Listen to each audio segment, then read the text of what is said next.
Welcome my Facebook page Sushen Das. আজকে কিন্তু বহুত কষ্ট কইরা কিন্তু অনুভূতির ভিডিও দেখাইমু। তো বেশি বেশি করে অনুভূতির ভিডিও শেয়ার করবাই। তো যারা যারা অনুভূতি দেখছে না তারা দেখার সুযোগ করিয়ে দিবাই।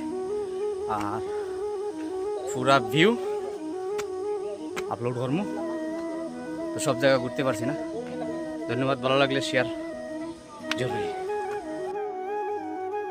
জয় শ্রীরাম। আমার ফেসবুক পেজে আপনাকে স্বাগত। সুশেন দাস।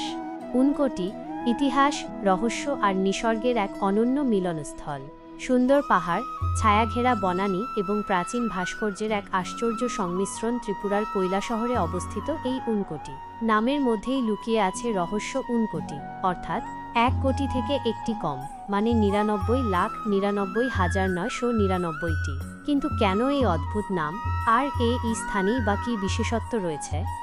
জনশ্রুতি আছে, বহু পূর্বে এক শিল্পী অথবা তপস্বী ভগবান শিবের কাছ থেকে স্বপ্নে আদেশ পান যে তাকে এক রাতের মধ্যে 1 কোটি শিব মূর্তি নির্মাণ করতে হবে। সেই শিল্পী মূর্তি নির্মাণ শুরুও করেছিলেন, কিন্তু যখন গণনা করা হলো দেখা গেল একটি মূর্তি কম রয়েছে। সেই থেকেই এই স্থান উনকোটি নামে পরিচিতি লাভ করে। এই গল্পটি শুধু লোককথা নয়, উনকোটির প্রতিটি পাথরের ভাস্কর্য যেন সেই কাহিনীর নীরব সাক্ষী। এই প্রাচীন তীর্থস্থানটি তার অসাধারণ শৈলশিল্পের জন্য বিখ্যাত।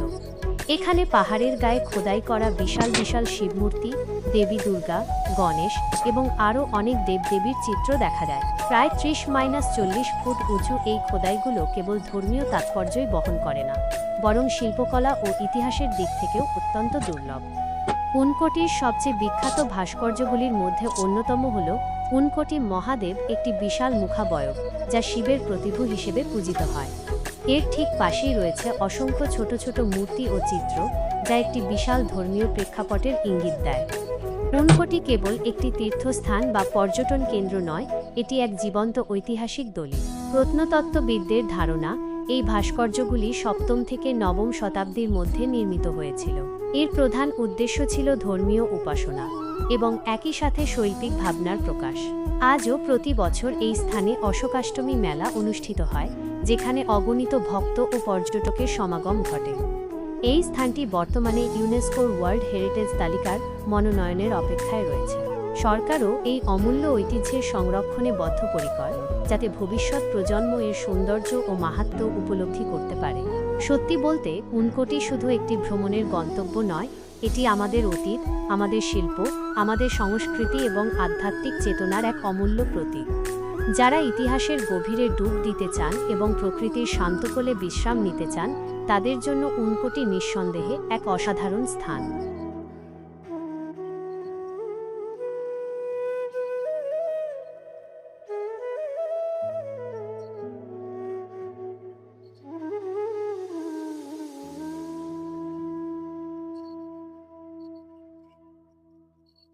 জয় শ্রীরাম। আমার এই ছিল উনকোটির কিছু না বলা গল্প, কিছু হারিয়ে যাওয়া কাহিনী আর পাথরে খোদাই করা বিস্ময়।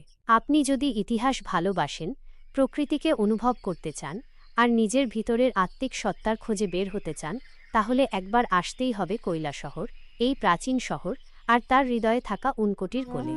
ত্রিপুরার ছোট্ট এক শহরে লুকিয়ে আছে হাজার বছরের ইতিহাস, আর আপনি হতে পারেন তার সাক্ষী। তো আর দেরি কেন? একবার ঘুরে আসুন, আপনার ভেতরের যাত্রা শুরু হোক এখান থেকে। এই ভিডিওটি ভালো লাগলে একটা লাইক দিন, কমেন্টে জানিয়ে দিন আপনার অনুভূতি, আর অবশ্যই চ্যানেলটি সাবস্ক্রাইব করতে ভুলবেন না। আমি সুশেন দাস, ফিরে আসব আরও এমন চমৎকার স্থানের গল্প নিয়ে। এই ভিডিওটি শেয়ার করুন, যাতে আরও অনেকেই জানতে পারে আমাদের গর্বের ইতিহাস উনকোটি। ভিডিওটি দেখার জন্য আপনাকে অসংখ্য ধন্যবাদ। দেখা হবে আবার অন্য এক কোনো ভিডিওতে।